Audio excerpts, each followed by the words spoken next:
할렐루야.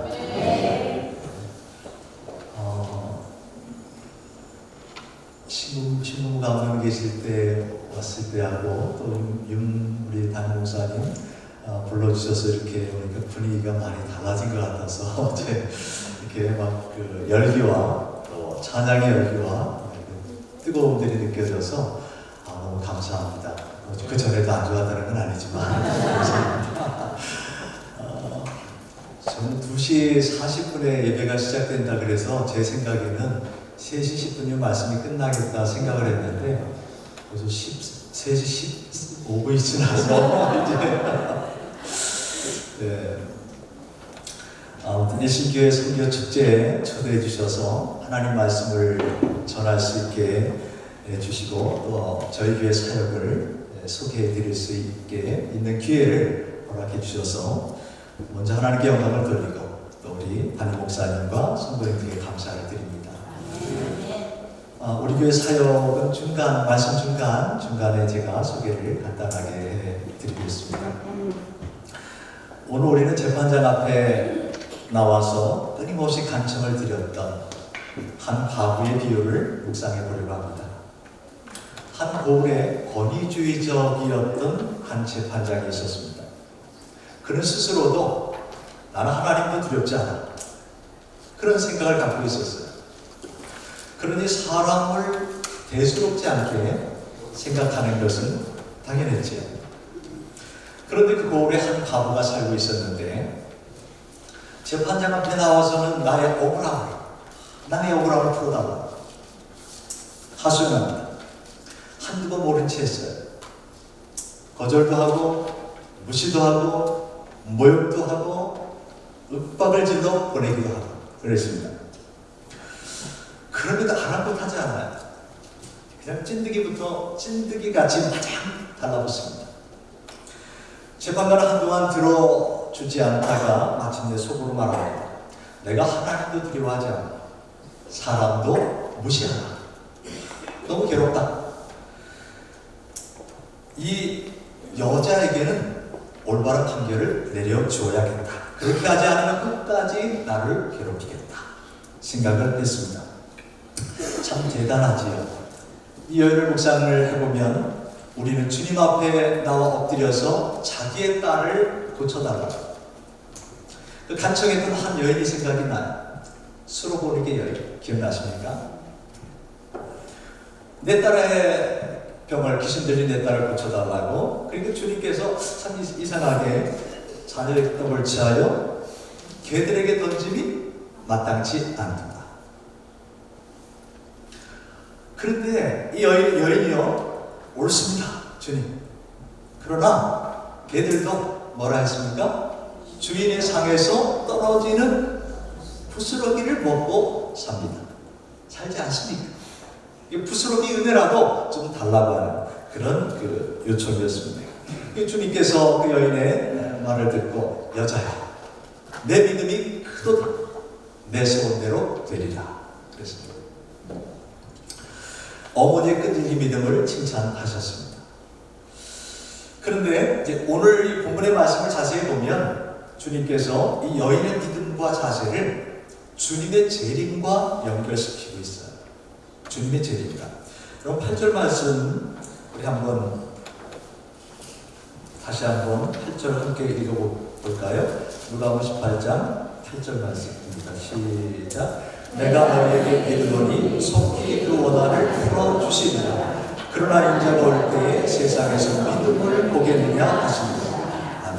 인자가 올 때, 즉 주님이 재림하실 때 라고 하는 의미입니다. 그리고 세상에서 믿음을 보겠느냐? 무슨 말씀이에요? 이 믿음을 보고 싶다는 거죠, 주님. 근데 이 믿음이 있을 때 주님을 만날 수 있다는 거죠. 영접할 수 있다는 거죠. 주님의 비유에서 이 여인은 오늘날 교회입니다. 그리고 우리 그리스도인들입니다. 주님은 주님의 사명을 따라 이 세상을 떠나가시지만 이 세상에 주님의 이름으로 남겨진 교회와 성도들이 어떤 믿음으로 살아가야 할까? 주님은 이 여인 같은 믿음의 그 자세, 태도 이거를 보고 싶다는 거예요. 그럼 우리가 어떻게 살아야 할까? 첫째, 우리 교회에서 이렇게 따라서 하게 좀 자주 하는데요. 안 그러면 좋으니까 제가 따라서 해주시기 바랍니다. 재림신앙으로 살아야 한다. 재림신앙으로 살아야 한다.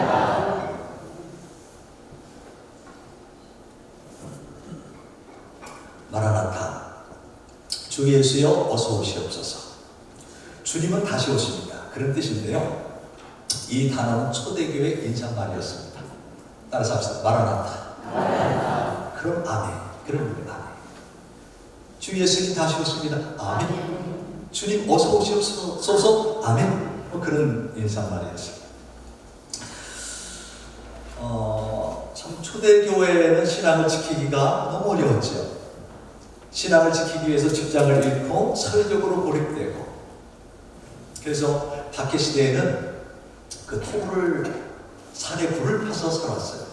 거기서 태어나서 거기서 공부하고, 그 불 속에서 결혼하고 애가 거기서 죽고 장사 지내고 그랬습니다. 그들의 고난의 시대 그들의 신앙을 아주 이렇게 붙잡고 있었던 신앙생활을 가능하게 했던 힘, 그것은 바로 마라나타의 신앙이었습니다. 마라나타. 베드로 사도의 권면을 여러분 들어보십시오. 베드로전서 2장 12절에 보면, 사랑하는 자들아, 거류민과 나그네 같은 너희를 권하노니 영혼을 구슬로 싸우는 육체의 정욕을 제어하라. 너희가 이방인 중에서 행실을 선하게 가져 너희를 악행한다고 비방하는 자들로 하여금 너희 선한 일을 보고 오시는 날에 하나님께 영광을 돌리게 하려 함이라. 이 땅에서 나그네와 거류민같이 살아가는 여러분들이요, 주님 다시 오시는데 부끄럽지 않게, 그쵸? 정욕을 따라 살지 말고 주님 맞을 준비합시다. 그런 말씀입니다. 구약의 믿음의 조상이 누구죠? 아브라함 역시 그 신앙을 히브리서에서는 이렇게 소개합니다. 이는 그가 하나님이 계획하시고 지으실 터가 있는 성을 알았습니다. 아브라함도 이 땅에 텐트 치고 살았지만 본향을 바라보면서 그렇게 살았다는 것이죠. 이 땅의 삶이 아무리 좋아도 천국만 할까요? 어떻게 생각하십니까? 난 그래도 이 땅이 좋아. 그렇게 생각하십니까? 이 땅 좋지요. 오늘은 남산도 좋고 너무 좋습니다. 이 땅에서 아무리 그런데 돈이 많아도, 금가원이 많아도 천국에서는 금가원도 하찮다. 길거리에도 깔려있고 집에도 금도색도 있고, 그런 금도 별로 귀한 게 아니죠. 그죠? 천국에서는, 그곳에서는 질병도 없고 이혼도 없고 상대적인 가난도 없습니다. 분열도 없고 전쟁도 없고 죽음조차도 없어요. 이사야서는 이 모습을 이렇게 소개합니다. 늑대가 새끼양과 함께 살고 표범이 새끼 염소와 함께 지내며 송아지가 새끼 사자와 더불어 모두 평화롭게 살아갈 것입니다. 이 천국의 모습이에요. 주님 오시면 이루어진 세상의 모습이라는 거예요. 인자가 올 때, 주님의 말씀 바로 이런 하나님 나라가 임할 때, 인자가 올 때에, 제가 학생 때는요, 주님 고대가 잘 불렀습니다. 연세 드신 분들은 아실 거예요. 주님 고대가.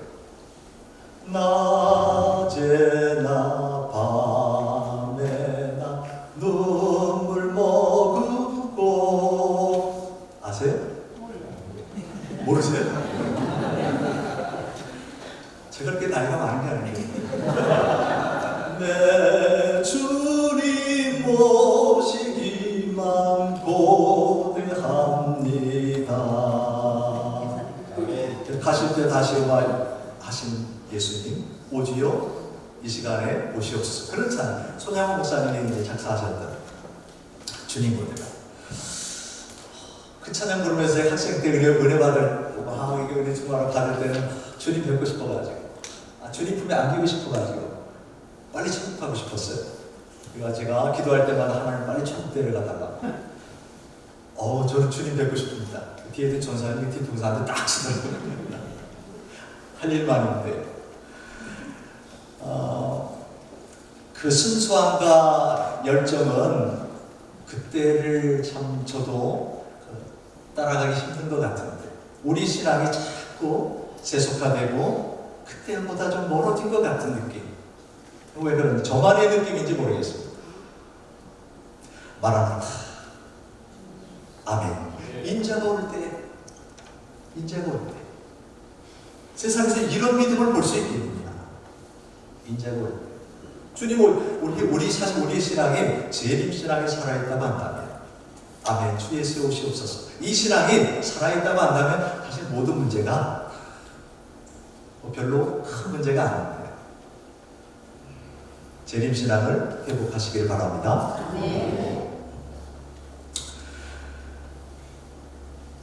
이 두 번째는 과거의 신앙으로 우리가 살아야 합니다. 과거 주님이 오시면 분명 새로운 세상이 될 것입니다. 불의가 사라지고 공평과 정의가 세워질 것입니다. 샬롬의 세상이 될 것입니다. 그렇지만 주님이 오시기 이전에 이 세상은 그렇지 못해요. 불의가 판을 치고 힘 있는 자가 득세하는 세상입니다. 그 당시 과거는 사회적인 약자였습니다. 얼마나 약자였으면 성경에 보면 구약도 신약도 고아나 과부나 나그네 이방인들 이런 사람들을 압제하지 말라. 이들을 압제하면 여호와께서 가만히 있지 않겠다. 하나님이 가만히 있지 않으시겠다. 그렇게 말씀하셨습니다. 이 세상에서 교회와 그리스도인들이 주님 오시기 전까지 어떤 신앙으로 살아가야 할까? 주님은 따라서 합시다. 항상 기도하고 낙심하지 않는 신앙. 이런 신앙으로 살아야 한다. 그렇게 말씀합니다. 7절 말씀을 우리 함께 다시 공독합니다. 7절 시작. 하나님께서 그 방랑 부르짖는 택하신 자들의 고난을 풀어주지 아니하시겠느냐. 그들에게 너를 참으시겠느냐. 아멘. 밤낮 부르짖는 죄. 따라서 밤낮 부르짖는 죄. 이 끈질긴 과거의 신앙을 배우라는 것입니다. 과거에게 배울 수 있는 우리의 신앙. 주님이 원하시는 것 첫째 따라서 합시다. 끈기. 끈질김이 과거의 특징입니다. 끈질김. 힘들고 복잡한 시대에 우리 그리스도인들의 신앙은 끈질겨야 합니다. 한번 목표를 정하면 흔들림이 없어요. 그죠? 우리나라 진돗개처럼 한 번 물면 놓지 않는다고 하죠. 그런 것처럼 믿음 안에서 하나의 목표를 정하면 그걸 붙잡고 놓지 않고 끈기 있게 밤낮 부르짖으면서 매달려 도전하는 그런 신앙이 우리에게 있어야 한다는 것입니다. 저희 교회는 이제 작은 교회인데요. 제가 2006년 1월 1일에 교회를 부임했을 때 한남동 재개발 지역 상가 3층에 교회가 있었습니다. 전임 목회자가 동의하면서 이제 교인들이 다 뿔뿔이 흩어질 상처를 받고 이제 생각을 갖고 있었는데 하나님의 은혜로 이제 다 그래도 교회를 사랑하는 마음으로 남아서 함께 믿음 생활을 하게 되었습니다. 이 문제는 이제 재개발의 여파예요. 재개발의 여파. 아직까지는 지지부진하지만 재개발이 한남동 지역이. 근데 그때 당시에 막 붐이 일었어요. 그래서 많이 떠나가셨습니다. 1년 6개월 만에 장년 20여 명이 떠나가셨어요. 교회를 떠나는 분들도 아픔이겠지만 남아서 떠나가시는 분들을 축복하고 보내야 되는 이 목회자와 교인들의 마음은 여러분 경험해보지 않은 사람은 모릅니다. 안다고 하시면 안 됩니다. 몰라요. 그 교인들을 떠나 보내드리면서 제 마음속에 드는 생각은 얼마 안 남은 이 교인들까지 떠나면 어떡하나. 그런 마음이 이제 목회자인 제 마음에 드는 거죠. 몇 안 남은 교인들이 떠나면 난 어떡하나. 우리 교회는 어떡하나. 이런 생각들. 그러면서 하나님 앞에 걱정하며 기도하면서 하나님 앞에 이제 뜻을 묻는데 저에게 이제 주셨던 말씀이 있어요. 그게 뭔가 하면 나는 상한 갈 때도 걷지 않고 꺼져가는 등불도 끄지 않는다. 그런 말씀이에요. 이사야서 말씀인데 그 말씀을 기도 중에 저는 붙잡았습니다. 그러나 하나님이 이런 분이신데 내가 쓸데없는 걱정입니다. 교인들한테 말씀을 전했어요. 그리고 우리 함께 끝까지 신앙생활 열심히 합시다. 그 말씀을 듣고 저 지금까지 같이 신앙생활 하고 있습니다. 저희 권사님 중에 한 분이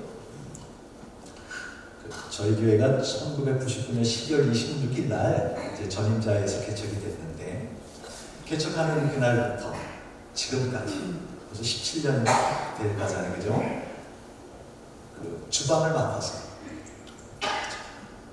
비가 오나 눈이 오나 더우나 추우나 주방을 맡아서 밥하고 반찬하고 그런 권사님이 계세요.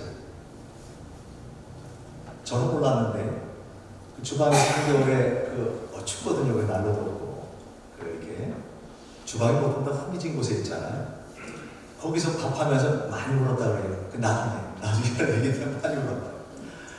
그 권사님을 저는 생각할 때마다 충성이라는 게 뭘까? 열정이라는 게 뭘까? 인내가 뭘까? 그런 걸 다 생각해 보게 돼요. 이 가부에게서 배울 수 있는 것은 끈기입니다. 끈질기. 우리 표현으로 한다면 충성이고 인내고 이런 열정 이런 게 표현될 수 있겠지. 두 번째 따라합시다. 희망.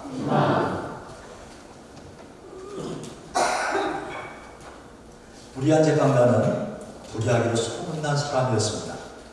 사회적 약자로서 바보가 희망을 그 사람한테 가질 게 없어요. 그냥 불의한 사람이에요. 자타가 인정하는 사람. 그럼에도 불구하고 특유의 끈질김으로 이 여인은, 이 과부는 그 재판관을 붙잡아요. 이 사람밖에 길이 없어요. 불의해도 이 사람밖에는 길이 없어요. 붙잡은 거예요. 붙잡은. 따라서 믿음은 바라는 것이다. 믿음이 있다는 것은 희망을 잡는 거죠. 희망을 붙잡는 거죠.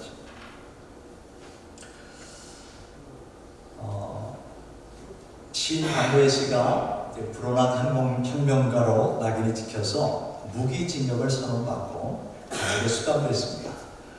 그의 표현대로 한다면 옛날에 포승줄을 묶어서 굴비처럼 포승줄을 묶여서 감옥 안에 들어가는 교도소 안에 들어가는데 줄줄줄줄 들어가는데 감옥 안에 제수복을 입고 있을 때 어떤 한 사람이 민들레 한 송이를 딱 꽃을 꺾어가지고 이 박노해 씨한테 지어주면서 박노해 씨 힘내십시오.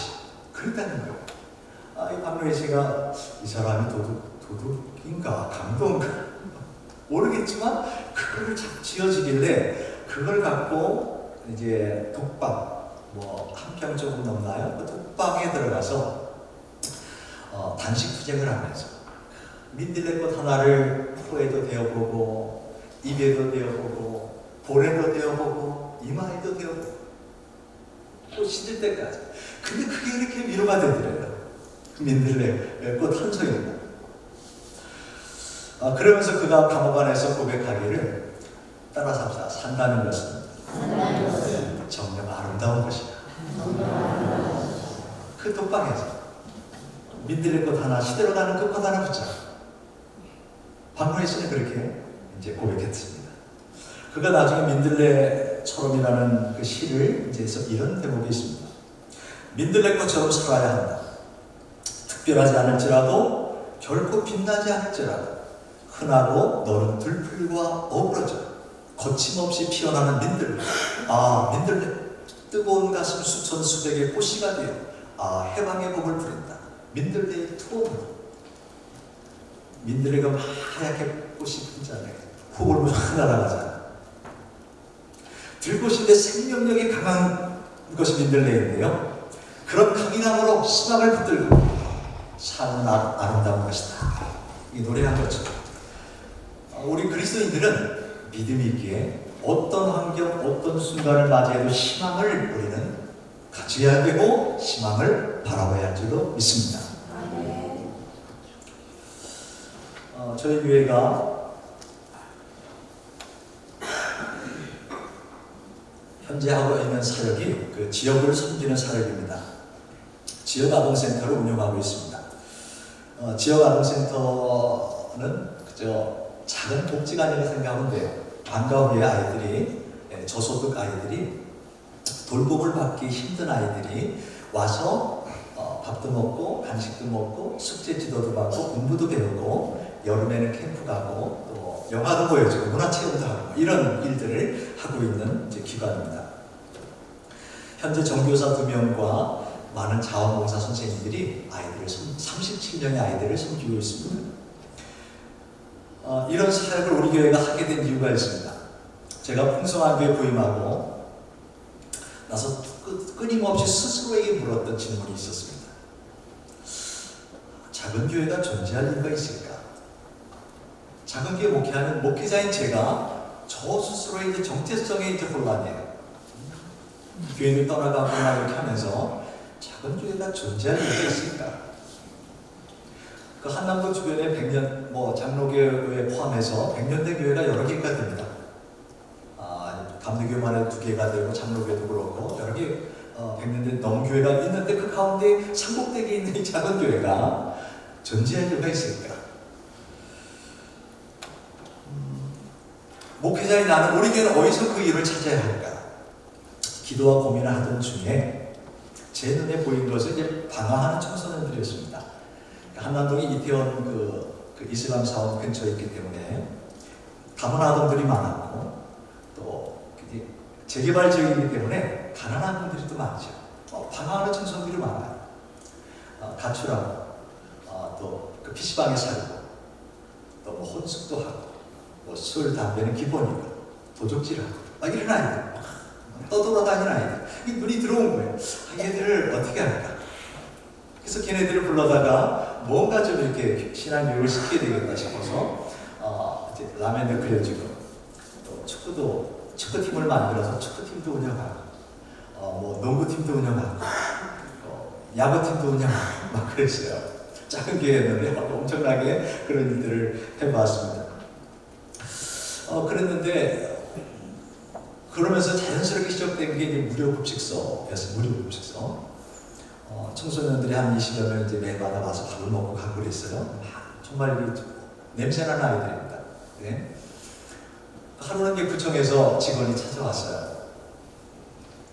가정복지과 직원이 찾아와서 목사님, 이 지역에 꼭 지역아동센터가 필요한데 한번 운영해 보시면 어떻겠습니까?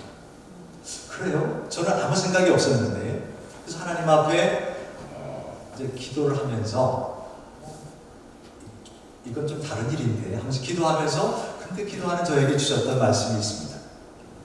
마태복음 25장 40절에 보면 내가 진실로 너에게 이르노니 너희가 여기 내 형제 중에 지극히 작은 자 하나에게 한 것이 곧 내게 한 것이니라. 그 말씀이 마음에 와닿는 거예요. 그래요. 그럼 이게 하나님의 뜻인가? 우리 교회의 존재의 이유를 여기서 찾아야 되겠다. 내 목회의 이유를 여기서 찾아야 되겠다. 그런 생각을 고민하는 가운데 떠나가는 교인들을 막 보면 고민하는 가운데 무료급식을 하면서 제가 이제 마음에 갖게 됩니다. 마음이죠.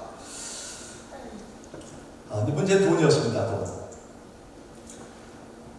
늘 교회 재정은 많이 났는데 어디서 이 지역아동센터를 운영할 돈이 어디 있을까? 근데 마침 그때 연회에서 성장발전기금이라는 게 생겼어요. 거기에서 여러분 아시는 분이 있을지 모르겠는데 저희 교회에서 그때 신문부 감독님 때 저희 교회에서 신청을 했습니다. 그래서 3천만 원을 받았어요. 그때 2교회가 보증을 쓰셨는데 한 교회는 일신교회라는 거 아십니까 혹시? 두 번째는 한마음교회. 2교회가 감독님 보증 서주시고 2교회가 보증을 서서 3천만 원을 무이자로 빌려주신 거예요. 그래서 2천만 원에 월세 100만 원, 20평짜리 얻었어요. 저는 그쪽에서 열기만 하면 다뭐 대중자라더니 2년 동안 자가 운영하래요. 그래서 2천만 원 보증금에 월세 100만 원을 내고 2년을 자가 운영을 해야 되는 거예요. 얼마나 힘들었겠습니까? 제 아내가 많이 울었습니다. 저 몰래 울었죠. 저는 안 울었어요. 저는 그저 그냥 제가 목회하는 게 좋아가지고 아내는 밥하고 애들 가르치고 뭐 이렇게 이 교사 월급 줄 돈이 없잖아요. 그러니까 우리가 해야 돼, 이런 식으로. 근데 2년 동안 잘 감당하고 하나님 은혜로 이제 평가도 잘 받고 이제는 지역에서 오고 싶은 그 지역아동센터가 돼서 막 전화도 막 와요. 좀 받아달라고. 그런 센터가 됐습니다. 할렐루야. 네. 이번에 교회를 이전하면서 3월 31일 날 교회를 이전했는데요. 이전하면서 연애 3천만 원 빌렸던 거 이번에 다 상환하고 100% 갚았습니다. 제가 이 자리를 빌어서 일신교회 우리 담임 목사님과 성도님들에게 보증서 주신 거 감사하다고 생각했습니다.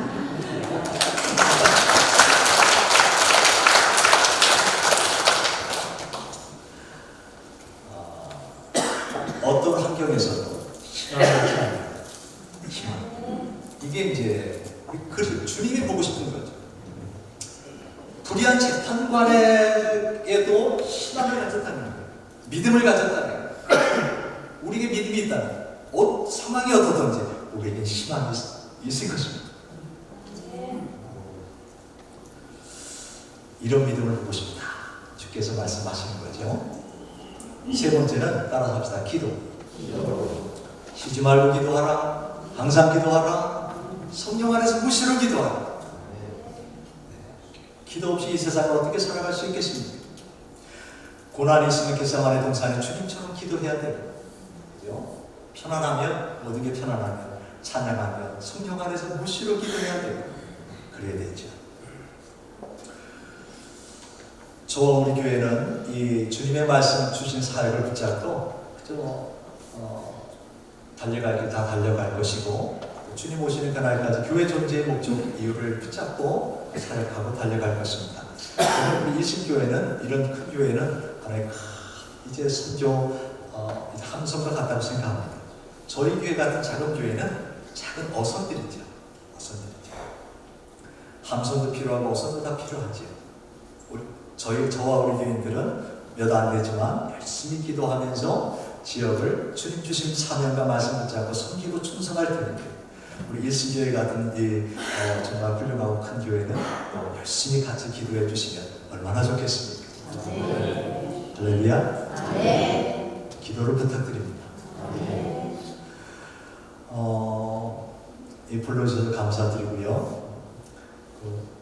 그 충성한 저는 그냥 끝까지 하나님 앞에 충성할 마음을 갖고 목회를 하고 있는데 여러분들 생각나시면 풍성한 교회와 유재인 목사 생각이 나면 함께 기도해 주시면 더없이 고맙고 감사하겠습니다. 기도하겠습니다. 고맙고 감사하신 하나님 아버지, 이렇게 하나님이 기뻐하시고 축복하시는 일신교회에 부족한 종을 보내주셔서 이렇게 선교 축제에 첫날 하나님 말씀을 배워나고 교회의 사역을 소개하게 하심을 감사합니다. 하나님 모든 영광 받아주시고 우리 일신교회를 통해서 더 큰 하나님의 놀라운 선교의 그 역사들이 나타날 수 있도록 사용하시고 축복하여 주시옵소서. 모든 것 감사드리옵고 예수님 이름으로 기도를 영납니다. 아멘.